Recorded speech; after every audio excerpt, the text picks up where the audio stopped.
This is the first stop on the non-judgmental train. I do not blame some feminists, or feminists in general, for expressing misandric sentiments and feelings. Sexism is real. Patriarchy is real. Feminists don't have to concoct conspiracy theorists to prove that these things are real. Like, they're pretty obviously real. And they probably experienced tons of sexism in their lives.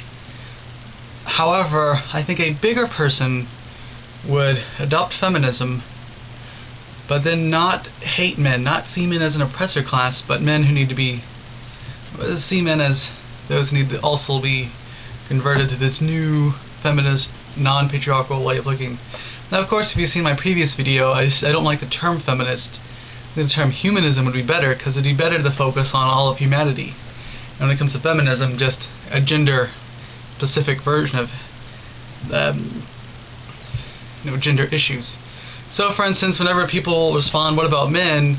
under gender humanism, you could reply, "Well, we're trying to fix all issues that relate to gender, so they're included in the things we're trying to fix." Even if women bear most of the brunt of sexism, we still also have to focus on the ways patriarchy hurts men.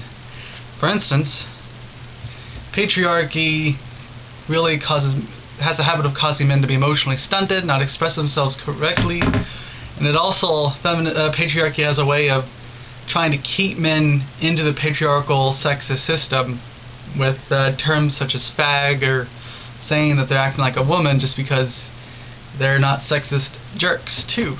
Or maybe they want to have good looking hair, or dress well, and have nice fingernails. Like, they automatically are attacked and try to get brought back into the patriarchy, which is why if you want to get rid of the patriarchy, you have to convince men to not be complicit in sexism and the patriarchy. And you can't do that if you're misandrist. You can't do that if you are attacking men as the oppressors. You can only do that by converting them to gender humanism or feminism and having them as a part of what you're doing. You can't, if you just have it to where, if you literally hold the belief that men can't be feminists because it's not their movement, then you're doing like nothing to stop sexism or patriarchy. Because the entire narrative will be oppressor, oppressed. We need to fight against the oppressors, who will now be on the defensive because they don't feel like oppressors and you're messing with them. Rather than the narrative being, we're trying to create a whole new way of thinking about things that doesn't involve the existence of patriarchy. All are welcome to join because all are negatively affected by the patriarchy.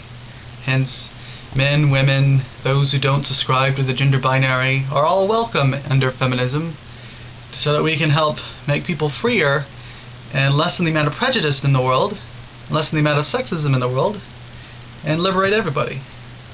That narrative would actually end sexism and patriarchy.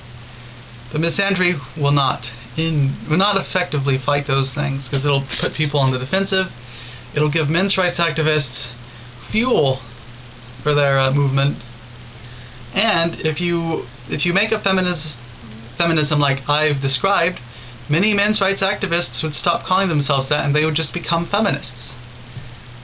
So yes, misandry is, while I'm not judgmental towards feminists who do express misandric views, I think that they need to grow up more. They need to be better people, and they need to accept that the only way to solve gender issues is to involve pretty much the entire human race, because everyone in the human race either identifies as some gender, or identifies as no gender, or is in some way connected to gender issues, even if they're a non-gendered person.